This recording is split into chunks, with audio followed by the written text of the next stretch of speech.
Hello students, welcome to organic chemistry class. तो students, हम discuss कर रहे थे ऑर्गेनिक स्पेक्ट्रोस्कोपी के बारे में।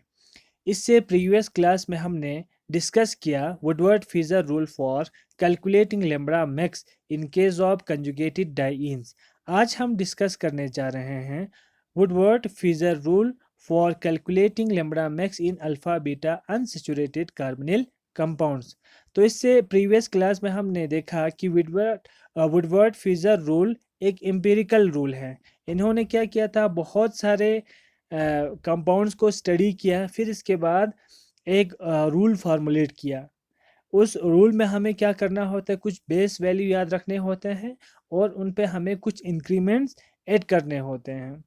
और जो ये कैलकुलेटेड वैल्यू है वो ऑलमोस्ट कंपेरेबल होता है ऑब्जर्व वैल्यू के साथ। तो इससे हमें क्या फ़ायदा मिलता है, उससे हमें एक अननोन कंपाउंड को डिटरमाइन करने में हमें ये रूल बहुत ही ज़्यादा यूज़फुल होता है। तो आज हम देखेंगे कि कैसे हम लैम्ब्डा मैक्स कैलकुलेट करते हैं for alpha beta unsaturated carbonyl compounds में। तो इससे पहले हमें इस रूल के कुछ जो रूल्स हैं उसको हमें पढ़ना पड़ेगा कि इसमें क्या कहते हैं। हम पढ़ने जा रहे हैं alpha beta unsaturated carbonyl compounds, यानी आपका कार्बोनिल ग्रुप तो है, ये है, ठीक है, लेकिन इसके अल्फ़ा पोजीशन, यानी ये कार्बन अल्फ़ा होता है ना, दूसरा जो कार्बन होता है क्या होता है, इसके नेक्स्ट वाला बीटा है, यानी अल्फा और बीटा पोजीशन पे क्या है, एक अनसैचुरेशन है। तो आपका बेस ये हो गया, आपको ये ढूंढना है हर कंपाउंड में, ये बेस बन जाएगा आपको, ठीक है। तभी आप इस रूल को उस चीज़ पे अप्लाई कर सकते हैं, ये रूल लागू कर सकते हैं। तो यहाँ देखिए, ये आपका मेन बेस हो गया, है ना, alpha beta unsaturated carbonyl group हो गया। फिर इसके ये अल्फा पोजीशन हुआ, ये बीटा हुआ, इसके नेक्स्ट वाला गामा, इसके नेक्स्ट वाला ये डेल्टा वैल्यू हो गया इनके। तो ये चीज़ें आपको याद रखना है। तो अल्फा पे अगर कोई सबस्टिट्यूएंट है तो अल्फा सबस्टिट्यूएंट, बीटा पे तो बीटा, गामा पे तो गामा, डेल्टा पे हो तो डेल्टा सबस्टिट्यूएंट कहेंगे, ठीक है। तो आपको अगर कोई एसाइक्लिक अनसैचुरेटेड कीटोन होगा अल्फा बीटा, या 6 members cyclic alpha beta unsaturated ketone होगा, तो बेस वैल्यू कितना लेना है, 215 लेना है। यानी आपके पास इस टाइप का कोई कंपाउंड होगा, सी डबल बॉन्ड, यानी एसाइक्लिक है, ठीक है, इस टाइप का कंपाउंड होगा तो आपको 215 ऐसे बेस वैल्यू लेना है। या अगर 6 मेंबर्ड साइक्लिक कीटोन होगा, ये अल्फा बीटा पोजीशन हो, ये अल्फा हुआ, ये बीटा हुआ, तो alpha beta unsaturated cyclic ketone हो गया, लेकिन 6 मेंबर्ड, तो उस समय भी वैल्यू कितना लेना है, बेस वैल्यू 215 लेना है। लेकिन अगर 5 मेंबर्ड होगा आपका कीटोन तो 202 ऐसे बेस वैल्यू लेना है, यानी इस टाइप का आपका कीटोन होगा। ये आपका alpha beta unsaturated 5 membered ketone होगा तो आपको 202 ऐसे बेस वैल्यू लेना है। और अगर आपका एल्डिहाइड होगा तो क्या लेंगे, यानी एल्डिहाइड का मतलब ये हुआ आपको यहाँ पे हाइड्रोजन होगा, बाकी आपका अल्फा बीटा अनसैचुरेशन ऐसे है, लेकिन एल्डिहाइड है, तो उस समय जो वैल्यू लेना है 207। तो ये बेस वैल्यूज आपको याद रखना है, मेन स्केलेटन को देख के आपको पता करना है कि मुझे कौन सा बेस वैल्यू चुनना है। इसके बाद आपको इंक्रीमेंट ऐड करना है। आपको पता है डबल बॉन्ड एक्स्ट्रा होता है, यानी इस 2 डबल बॉन्ड के अलावा अगर एक्स्ट्रा डबल बॉन्ड होता है तो हर एक डबल बॉन्ड को आपको 30 नैनोमीटर वहाँ पे ऐड करना है। अब यहाँ पे अगर अल्काइल या रिंग रेजिड्यू अगर अल्फा पोजीशन पे होगा, या बीटा पे होगा, या गामा पे होगा, या डेल्टा पे होगा, तो आपको डिफरेंट वैल्यूज वहाँ पे ऐड करना है। अल्फा पे कितना ऐड करना है, अल्फा पे आपको 10, गामा पे 12, सॉरी बीटा पे 12, गामा और हायर पे आपको 18 वहाँ पे ऐड करना है। इसी तरह से हाइड्रोक्सी अल्फा बीटा या गामा पे तो इसका वैल्यू नहीं है, डेल्टा पे इतना ऐड करना है। O S C alpha beta delta पे ही इतना 6 नैनोमीटर, मेथॉक्सी इन तीनों पोजीशन पे आपको, चारों पोजीशन पे दिया, ये वैल्यूज आपको वहाँ पे ऐड करना है, ठीक है। तो ये चीज़ें आपको तो याद रखना है। इसके बाद ये दो तो हमने डिस्कस किया। अल्काइल थायो होगा तो बीटा पोजीशन पे ही इसका इफेक्ट होता है 85, जो जिनका वैल्यू नहीं है उसमें कंफ्यूज नहीं हो, आपको ऐड करना ही नहीं है, ठीक है, ज़रूरत ही नहीं है।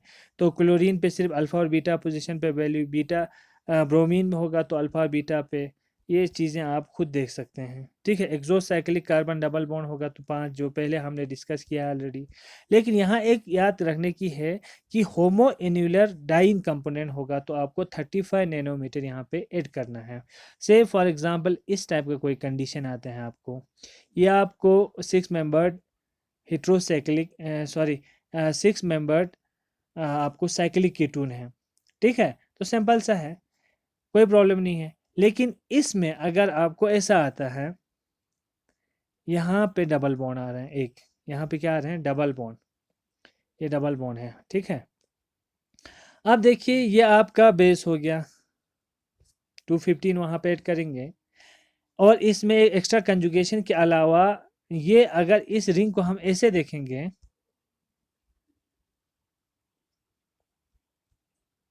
ये डबल बॉन्ड था यहाँ पे, इस रिंग को अगर हम देखेंगे तो ये एक होमो एन्यूलर डाइन की तरफ हो रहा है ना।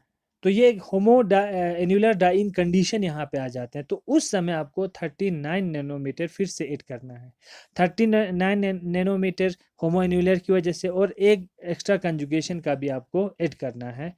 तो ये चीज़ आपको याद रखना है, जो आगे हम कुछ एग्जाम्पल में डिस्कस करेंगे। तो हमें कुछ सॉल्वेंट करेक्शन भी यहाँ पे कार्बोनिल कंपाउंड वाले केस में करना पड़ता है। इथेनॉल और मिथेनॉल में आपको कोई ऐड करने की ज़रूरत नहीं है, लेकिन डाइऑक्सेन है या क्लोरोफॉर्म है, ईथर है, तो इनमें ये इंक्रीमेंट आपको ऐड करना है। लेकिन वाटर में लिखा होगा तो माइनस ऐड करना है। वहाँ ऑलरेडी यहाँ लिखा होता है calculate lambda max in chloroform as a solvent, hexane as a solvent, तो उस चीज़ को आप देख के यहाँ पे वैल्यूज़ ऐड कर सकते हैं। लेकिन यूजुअली हम इथेनॉल मिथेनॉल यूज़ करते हैं, तो वहाँ पे आपको कोई सॉल्वेंट करेक्शन वैल्यू ऐड करने की ज़रूरत नहीं है। अब कुछ एग्जाम्पल लेंगे, उससे और क्लियर हो जाएगा। तो यहाँ देखिए आपको ये कार्बोनिल ग्रुप हो गया, इसके अल्फा और बीटा पोजीशन पे क्या है, अनसैचुरेशन है, तो आपका ये अल्फा पोजीशन हुआ, ये बीटा हुआ, बस। ये एक सिंपल सा कार्बोनिल कंपाउंड है। तो ये आपका बेस तो ये हो गया है ना, ये बेस हो गया। तो आपको ये एसाइक्लिक है तो 215 आएगा। तो अल्फा पे तो कोई सब्स्टिट्यूएंट नहीं है, बीटा पे, हाँ बीटा पे यहाँ पे एक दो दो अल्काइल सब्स्टिट्यूएंट है, तो बीटा पोजीशन पे दो अल्काइल सब्स्टिट्यूएंट, एक का 12 होता है ना। तो दो का 2 इंटू 12 हो जाएगा, 24 हो जाएगा, बाकी कुछ तो है नहीं। तो इसका कितना वैल्यू आएगा, 93239 इसका नैनोमीटर, इसका lambda max, calculated value of lambda max आएगा, ठीक है। तो अगर ये चीज़ याद रखना, मैंने देखा आप लोग थोड़ा सा गलती करते हैं, अगर इस टाइप का होगा कंजुगेशन में सी डबल बॉन्ड सी, फिर यहाँ पे और एक कंजुगेशन होगा सी डबल बॉन्ड सी, ठीक है ना, और यहाँ पे आपका सब्स्टिट्यूएंट यहाँ पे है, यहाँ पे है, यहाँ पे है, यहाँ पे है, इस तरह से है। तो ये आपका अल्फा हो गया, ये बीटा हो गया, ये गामा हो गया, ये डेल्टा हो गया। तो उस समय अल्फा पे इसका वैल्यू आएगा, बीटा पे इस सब्स्टिट्यूएंट जो भी यहाँ पे उसका वैल्यू आएगा, गामा पे, डेल्टा पे, इस तरह से इनका वैल्यू हमें इंक्रीमेंट ऐड करना है। क्यों? क्योंकि कंजुगेशन यहाँ तक कंप्लीट है। लेकिन ऐसा नहीं है, अगर इस तरह से C double bond CH3 C double bond C, ये आपका बेस हो गया, फिर इसके बाद सी डबल बॉन्ड सी, इस तरह से कंजुगेशन देखेंगे तो यहाँ तक ही कंजुगेशन है ना, यहाँ तक ही कंजुगेशन, आगे कंजुगेशन नहीं है। तो आप सिर्फ अल्फा बीटा यहाँ तक ही लिखेंगे, आगे नहीं जाएंगे।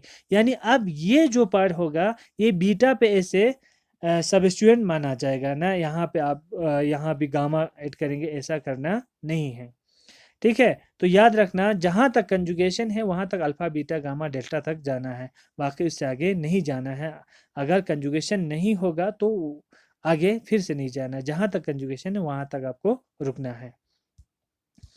तो यहाँ पे आपके बीटा पे ये दो सब्स्टिट्यूएंट आ रहे हैं, बाकी और इसमें कोई प्रॉब्लम नहीं। तो हमें कितना वैल्यू आया था, 239। अब देखते हैं इसका कितना वैल्यू है, तो 239 इसका वैल्यू आ रहा है, ठीक है। और ऑब्जर्व कितना है, 237, यानी almost close to calculated value आ रहा है। और एग्जाम्पल हम डिस्कस करेंगे, तो ये देखिए ये 5 मेंबर्ड हैं, ये आपका बेस हो जाएगा, है ना, ये बेस हो जाएगा। तो देखिए यहाँ पे ये अल्फ़ा पोजीशन किसकी तरफ, जहाँ से कंजुगेशन वहाँ से हम करेंगे अल्फ़ा बीटा, बस यहाँ तक कंजुगेशन, यहाँ तक ही जाएंगे, है ना। तो इसका बेस वैल्यू कितना लेना पड़ेगा, 202, क्योंकि ये 5 मेंबर्ड कीटोन है। फिर इसके बाद अल्फ़ा पे हाइड्रोक्सी ग्रुप है, अल्फ़ा पोजीशन पे, तो 35 आपने देखा होगा, वहाँ हमने कहा था। बीटा पे देखिए ये ऐसे आप इसको रिंग रेजिड्यू, क्योंकि ये रिंग का पार्ट है तो इसको ऐसे रिंग रेजिड्यू मानेंगे। तो उसका हमें यहाँ पे बीटा पे कितना ऐड किया था, यहाँ पे सेम आता है ना 12, बस ये चीज़ें आपको ऐड करना है, बाकी तो कुछ है नहीं इसमें। तो ये 9 हो गया, ये 4 हो गया, 249 इसका कितना आ रहा है, कैलकुलेटेड लैम्ब्डा का वैल्यू आ रहा है, तो 249। और इसका ऑब्जर्वेड कितना आ रहा है, 247, क्लोज है फिर से। और एग्जांपल अगर हम डिस्कस करेंगे ये वाला, तो ये आपको बेस देखना है, तो बेस ये हो जाएगा अल्फ़ा बीटा अनसेचुरेटेड कीटोन है। तो यहाँ पे आपका ये अल्फ़ा पोजीशन, बीटा पोजीशन, जहाँ तक कंजुगेशन है आपको जाना है ना, तो ये गामा पोजीशन, ये कितना हो गया डेल्टा पोजीशन, तो डेल्टा तक और आगे तो जाने की ज़रूरत नहीं है। फिर इसके बाद हम देखेंगे कि ये 6 मेंबर्ड साइक्लिक कीटोन है, अल्फा बीटा अनसैचुरेटेड, तो आपको बेस वैल्यू 215 लेना है, ये आपको पता है। अल्फा पे कोई सब्स्टिट्यूएंट नहीं है, बीटा पे भी नहीं है। अब गामा पे जाते ही, गामा पे यहाँ इस साइड में रिंग का एक पार्ट इस गामा पोजीशन के साथ अटैच है, तो इसको हम रिंग रेजिड्यू मानेंगे। तो गामा पे रिंग रेजिड्यू कितना होता है, 18 होता है। तो डेल्टा पे जाएंगे तो 2 रिंग रेजिड्यू आ रहा है डेल्टा पोजीशन पे, तो डेल्टा पे 2 रिंग रेजिड्यू का मतलब है 2 इंटू 18, है ना, गामा से हायर को हम 18 ही लेते हैं, तो 36, ये चीज़ आपको पता है। और इस डबल बॉन्ड के अलावा और एक डबल बॉन्ड इसके कंजुगेशन में है, तो इसमें हमें फिर से एक्स्ट्रा कंजुगेशन का 30 यहाँ पे ऐड करना पड़ेगा। और अगर आप ऑब्जर्वेशन करेंगे तो ये वाला जो रिंग है होमो एन्यूलर वाला कंडीशन आ रहा है, यानी इस रिंग के अंदर 2 और डबल बॉन्ड आ रहे हैं, तो हम यहाँ पे कितना ऐड करते थे, 39, यहाँ पे हमें ऐड करना पड़ेगा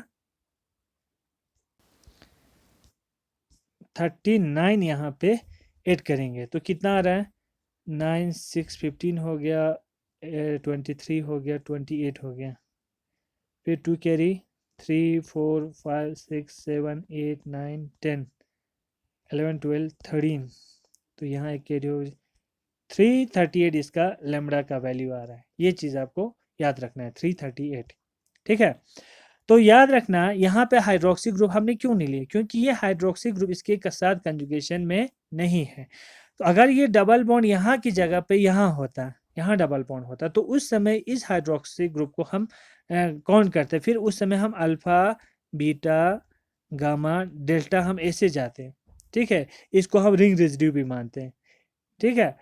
तो यहाँ पे ऐसे नहीं है, तो हमने इसको काउंट नहीं किया, इसके साथ कंफ्यूज नहीं होना है। और अगर यहाँ पे अगर एक डबल बॉन्ड होता तो हम यहाँ तक भी जाते हैं, है ना, एक्स्ट्रा कंजुगेशन इसको हम मान लेते हैं। लेकिन अगर यहाँ पे एक डबल बॉन्ड होता, ये किसी के साथ कंजुगेशन में नहीं है, 2 सिंगल बॉन्ड बीच में आ रहा है, तो उसको हम फिर से इग्नोर करते हैं, क्योंकि ये कंजुगेशन में नहीं है। तो इन चीज़ों में आपको कंफ्यूज नहीं होना है, देखना है कि ये कंजुगेशन में है कि नहीं, तभी हम इसको कंसिडर करेंगे, वरना नहीं करेंगे। तो देखिए 338 इसका ये आ गया बेस वैल्यू। तो स्टूडेंट्स आई होप आप लोगों को ये क्लास आपको समझ में आया होगा। अगर नहीं आया, फिर से कन्फ्यूजन है, तो आप फिर से गूगल क्लासरूम पे या व्हाट्सएप पे या जूम पे जब मीटिंग होगा तब आप पूछ सकते हैं। लेकिन सबसे ज़रूरी है जो हम असाइनमेंट देने जा रहे हैं इस के बेस पे डाइन का, और इसको भी हम मिला के जो आपको प्रॉब्लम देंगे इसको सॉल्व करने की कोशिश करना, तभी आपको इसमें प्रैक्टिस होगा, वरना ये आपको इसको आपको मतलब समझने में प्रॉब्लम हो जाएगा। तो स्टूडेंट्स आई होप आज के लिए इतना काफ़ी है, तो थैंक यू वेरी मच।